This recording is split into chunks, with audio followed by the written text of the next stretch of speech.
మీరు బాగున్నారా? నేను బాగున్నాను. ఈరోజు నేను ఒక ఆకుకూర చేయాలనుకుంటున్నాను. ఈ ఆకు పేరు ఎలక చెవులాకు అంటారు. ఈ కడప జిల్లాలో ఇట్లా తీగకు ఇట్లా ఆకు ఉంటుంది బాగా. ఈ ఆకు పేరు మీకు కూడా తెలిసింటే ఏమని నాకు కామెంట్ పెట్టండి.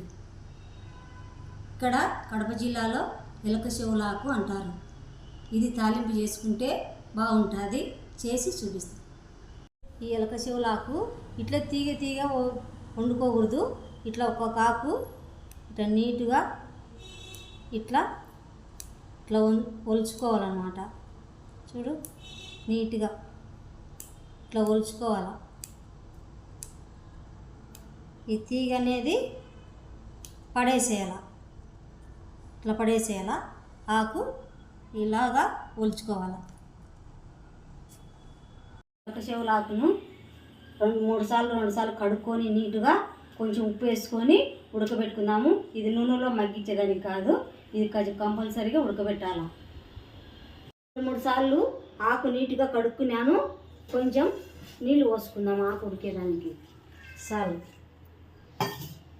ఇప్పుడు కొంచెం కందిపప్పు,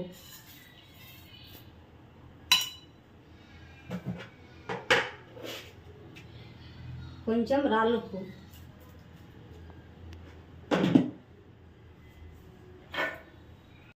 రెండు నిమిషాలు కానీ 3 నిమిషాలు కానీ ఉడకనిచ్చాము. తర్వాత చూపించాము. చూస్తాము ఉడికిందా లేదా. బాగా కందిపప్పు ఉడికింది, ఆకు ఉడికింది బాగా మెత్తగా. ఇలా కాలుతుంది. ఇలా ఉడుకు పెట్టుకోవాలి. దీన్ని వడపోసుకొని తాలింపు పెట్టుకున్నాము. కొద్దిగా ఆయిల్ వేసుకున్నాము. ఆయిల్ హీటెక్కని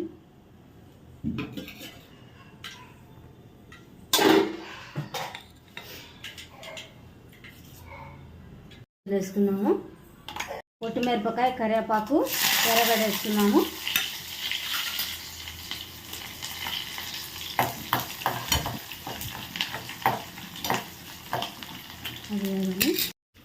పుట్నాల పప్పులు, ఎండు కొబ్బరి, తెల్లవాయిలు, ఉప్పు, కారం పొడి దీంట్లో అన్నీ వేసి మిక్సీ కొట్టుకున్నాను. దాంట్లో తాలింపులకి కలిపేటప్పుడు చూపించాను. అన్నీ వేసినా కదా, తర్వాత ఇట్లా ఎర్రగడ్డ వేగాల. వేగిన తర్వాత ఇది వడపోసుకున్నాం కదా, ఇది పిండాల్సిన అవసరం లేదు.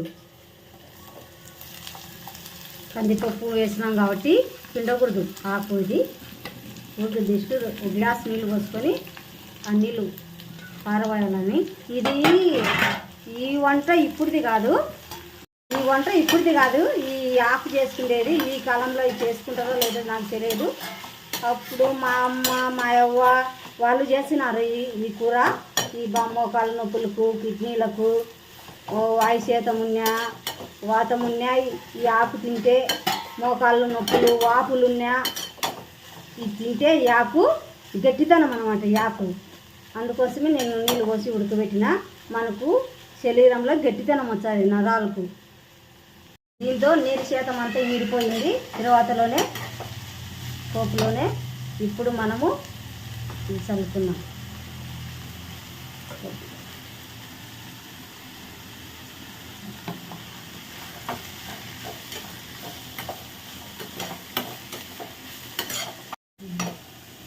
దీన్ని చేసుకునే విధానము ఎలక చెవులాకు ఇంతే.